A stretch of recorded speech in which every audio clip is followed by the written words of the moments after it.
አቤት ፏፍክት ተብለሻል። ሄርሜላ ግን ማለት ነው ምን ነው ተንጨረጨርሽ? የማ ህይወት ተበጥብጦ የማ ህይወት በደስታ በየዘዋዩ በየኩሪፍቱ ይዝናናል ሲመስልሽ ማለት ነው። ሲቀጥል ደግሞ ንግቷ ሩታ ናት ውዴ። አደለም ዘዋይታይና ዱባይ ብትሄጅ እንኳን ተከትለሽ ትመጣለች። አይገርምሽም? ሰላም አታገኝም። የሰው ንብረት ነዋ። እውነት መሰለሽ? አብርሽ ከምሬ ነው ምላችሁ ቤተሰቦች፣ ሩታን ይወዳታል ከምር ሩታን በጣም ነው የሚወዳት። አሁን ራሱ ሄርሜላን አፏፏን ይላል መጨረሻ ጊዜ ማለት ነው። እና ሩታ መቼም ስታቃጥል ኃይለኛ እኮ ናት፣ እሳት። አቤት ሩታዬ ይመች። በነገራችን ላይ ማለት ነው አብርሽ ትናንትና የሰጠችውን 2 ምርጫ ዛሬ እንግዲህ ወደ አዲስ አበባ ነገ ከሄርሜላ ጋር ወደ አዲስ አበባ ለመመለስ ወስኗል ማለት ነው። በነገራችን ላይ የሰው ባል የሰው ነው ቤተሰቦች፣ የሰው ወርቅ አያደምቅ ይላሉ እናቶቻችን። እና ይኸውልሽ ደግሞ በእኔ ህይወት ገብተሽ ህይወቴን በሰላም መኖር አለብኝ። አንቺ እኮ ነሽ በህይወታቸው ውስጥ የገባሽው እንዴ። እሷ እንኳን እንደዚህ አላለችም። አንቺ ትንሽ እንኳን አታፍሪም? ትንሽ እንኳን በሙሉ ኮንፊደንስ ህይወታችን ውስጥ እየገባሽ አትበጥብጭ። የሰው ባል ይዘሽ ምኑን አርፈሽ ትተኛዋለሽ? ሄርሜላ ከዚህ ሁሉ ቢቀርብሽስ? ይኸው አብርሽ እንኳን እስቲዩ ፊዚካሉን ልቡን ውስቲ 2 መንገድ ላይ ነው ልብ ብለሽ ካየሹ ማለት ነው። ሚስቱ አሁን ወደ አዲስ አበባ እንዲመለስ አደረገችው። እንግዲህ አስቢ። ሲቀጥል ደግሞ ወደ ራሴ እንዴት አርጌ እንደምመልሰው ታያለሽ እያለችሽ እየዛተችብሽ ነው። ነገ ጥሎሽ ሲሄድ የበለጠ አትሰበርም ሄርሜላ? አመኘኝ። የልጁ እናት ናት። አብርሽ የእውነት ሩታ እንዳለችው ከትልልቅ ሰው ጋር አወራውበት፣ ከራሴ ጋር አወራውበት፣ አሁን ከአንተ ጋር መሆን እፈልጋለሁ ብላ አብርሽ የእውነት ወደ እሷ ከተመለሰ ለ2ኛ ጊዜ ሄርሜላ ሽምድምድ ማለትሽ ነው። ምክንያቱም የሰው ወርቅ የሰው ነው። የኔ እናት ይቅርብሽ፣ አብርሽ ይቅርብሽ፣ አይሆንሽም። የእውነት ከምሬ ነው ቤተሰቦች። አሁን ራሱ አብርሽን ይዩት እስቲ።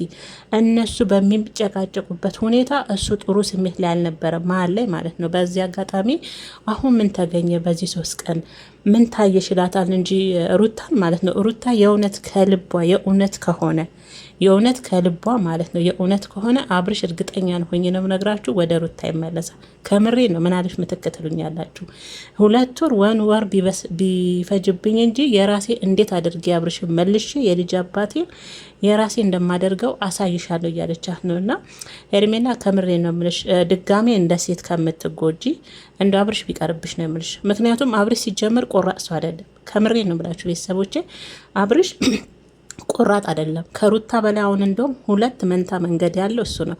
እኔ የራሴን ህይወት አንድ እርምጃ ስጀምር እየመጣህ ትበጠብጠኛለ። ስለዛ ይሄ ደግሞ ለእኔ ፍላጎት አለ። አሁን እድሉን ልሰጥ ስለፈለግኩኝ ነው። ለአንዴና ለመጨረሻ ከራሴም ጋር ትልልቅ ሰዎችን በውስጥ መከሩኝ።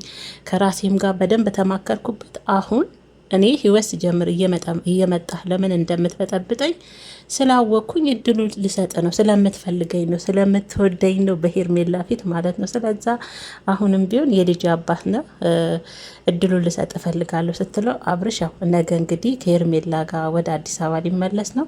በዛ ላይ ጉንጩን ሳም አርጋው ስትሄድ ሄርሜላ ጭራ በቀለች። ካሁኑ እንደዚህ በቅናት ካበደች ለወደፊት አብርሽ አብሯት ቢሆን አስቡት። በነገራችን ላይ ሄርሜላ ዝም ብላ ትሸወዳለች እንጂ ማለት ነው።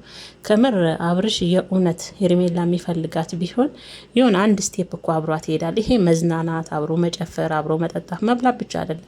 ከዛ የዘለለ ነገር ራሱ ሊኖራቸው ይገባ ነበር። ስለዛ ሄርሜላዬ ከምሬ ነው የምልሽ፣ ነገ ተነጎዳ ወደ ሩታ አብርሽ ካልተመለሰ ምን አለሽ ምትክት ነው ያላችሁ። ከምሬ ነው የምላችሁ። እና ደግሞ ልጅቷ ሩታ ናት የኔ ቆንጆ፣ ምንም ማድረግ አይቻልም። በእርግጥ እኔ ግን አሁን ላይ ሩታ ምን እንዳሰበች አላቅም። የምር ሆነው እንዳለችውም ደግሞ ትልልቅ ሰዎች ከውስጥም ከውጭም እየመከሩኝ ነው። ለራሴም ጊዜ ሰጠውና ራሴንም አዳመጥኩኝ። እድል ልሰጥህ ነው ብላ የእውነት ከሆነ ሩታ ይህን እያደረገች ያለችው ደስ ይለኛል። ግን ደግሞ እኔ ህይወት በጀመርኩ ሰዓት እሱ እኔን እየበጠበጠኝ፣ እሱ ደግሞ ሰላም ያለው ህይወት እንዴት ነው ሚዝናን ነው? እንዴት ነው እሷስ የኔን ህይወት በጥብጣ ባሌን ቀምታ እሷስ በየዘዋዩ በየኩሪፍቱ በሰላምማ አይዝናኑም። የትም ቢገቡ እየገባው በጠብጣለሁ አይነት ሀሳብ አይምሮ ውስጥ ያለ ይመስለኛል ሩታ ጋር። ቤተሰቦች ይቅርታ እግዚአብሔር፣ ምክንያቱም የሆነ 1 ስቴፕ ሩታ ከሆነ ሰው ጋር አብርሽ ሲያት ያው እንዳልኳቸው ነው። በሰበብ አስባቡ እየመጣ እየጎተተ ሲጓተት ነው የምናየው በነገራችን ላይ። ስለዛ እሷ የሆነ ህይወት ጀመርኩ ስትል አብርሽ በልጁም ሰበብ እየመጣ እሷን ህይወቷን እያያችሁ ነው። ከስንት ሰው ጋር ነው የሚጓተተው። ስለዛ የማ ህይወት ተበጥብጦ የማ ህይወት ይቀራል። የኔን ህይወት 1 ስቴፕ ሲሄድ እየመጣ እየበጠበጥከኝ አንተ ደግሞ በየዘዋዩ በየኩሪፍትማ በሰላም አትዝናኑም። አንቺም ህይወቴን በጥብጠሻል፣ ባሌን ቀምተሻል። ስለዛ ሰላምሽን እነሳሻለሁ በሄድሽበት ሁሉ እየተከታተልኩ አይነት ነው። እኔ ግን ሩታ ጋር ነበብኩት ይመስለኛል። ቤተሰቦቼ እግዚአብሔርን ነው የምላችሁ ከተረዳሁት ከሩታ ሁኔታ የተረዳሁት ያንን ይመስለኛልና ሩታዬ እንግዲህ እንደ ባለፈው ድጋሚ የእውነት አብርሽ ድጋሚ ወደ እሷ ከተመለሰ የእውነቴን ነው የምላችሁ ከተመለሰ እንደ ባለፈው መታረቅ ከሆነ ልክ አይደለም፣ ከምር ልክ አይደለም። እውነቴን ነው የምላችሁ እንደ ባለፈው የምትደግመው ከሆነ እሷውን እንዳለችው እርግጠኛውን የምነግራችሁ አብርሽን ትመልሰዋለች። አሁን ራሱ የተወዛገበ ስሜት ውስጥ ነው ልጁ አለው። ቆራጥ ቢሆን እኮ አልሄድም ሂጅ ወደ አዲስ አበባ አብሬ ተዝናንቻ ትመለሳለች ነበር። ሌላ ቦታ ሄደን እንዝናናለን። በቃ እሷ የሌለች እሷ ማታቅበት ሄርሜላ በቃ ነገ መሄድ አለብን ነገ እመጣለሁ ብሎ እኮ አሳምኖን የሸኛት። ስለዛ ይሄ ልጅ አሁንም ሁለት ስሜት ውስጥ ነው ያለው። ልቦ ወደ ሩታም እያመዘነ ነው ካያችሁት ማለት ነው። ምን አየሽ በዚህ 3 ቀን ምናምን ይላል እንጂ አብርሽ ራሱ ቆራጥ ሁኔታ ላይ አይደለም ያለ፣ ሁለት ልብ ነው ያለው። ስለዛ እንዳየሁትም ከሆነ ሩታን አብርሽ ይወዳታል። ደግሞ ቢወዳት መሰለኝ እኮ አግቦት የወለደላት አይደል እንዴ? ስለዛ አብርሽ ራሱ ከሩታ የቆረጠለት አይመስልም። እኔም ወንድነት ላሳያት፣ እኔም ልፍስፍስ አይደለሁም፣ እንደፈለገች የምታሽከረክረኝ ወንድ መሆን የለብኝም፣ እስቲ እኔም ቆራጥ ልሁን ብሎ ውስጡን የውሸት አሳምኖ ነው እንጂ እግዚአብሔርን ሩታ በደንብ አመቻችታ እድሉን ብትሰጠው አብርሽ ይመለሳል ወደ ሩታ። እርግጠኛ ሆኜ ነው የምነግራችሁ። አሁንም ይመለሳል። ምን አለሽ ምትክትሉኝ ያላችሁ። ሄርሜላ ግን የሰው ባል የሰው ነው። የኔ ቆንጆ የእውነቴን ነው ብለሽ ተንገበገብሽ እኮ ተቃጠልሽ። እንዴ እሱ እኮ ማለ ዝም ብሎ ቆም፣ አንቺ ተንገበገብሽ ተንጣጣሽ እኮ። ሁሌ ህይወቴን በየርኩበት እየረበሸችኝ ያልሽ ደግሞ እኮ አንቺ ነሽ የእሷን ህይወት የበጠበጥሽው ማንስ እሷ ናት ያንቺን ህይወት? በተገላቢጦሽ ሆነ እኔ ነገሩ አንቺ ነሽ በሆነ ሰው ባልቀምተሽ ህይወታቸውን የበጠበጥሽው እንጂ ሩታ አይደለችም። ግን ደግሞ ማተበጥብጦ ማን ይቀራል አይነት ነገር ይመስለኛል።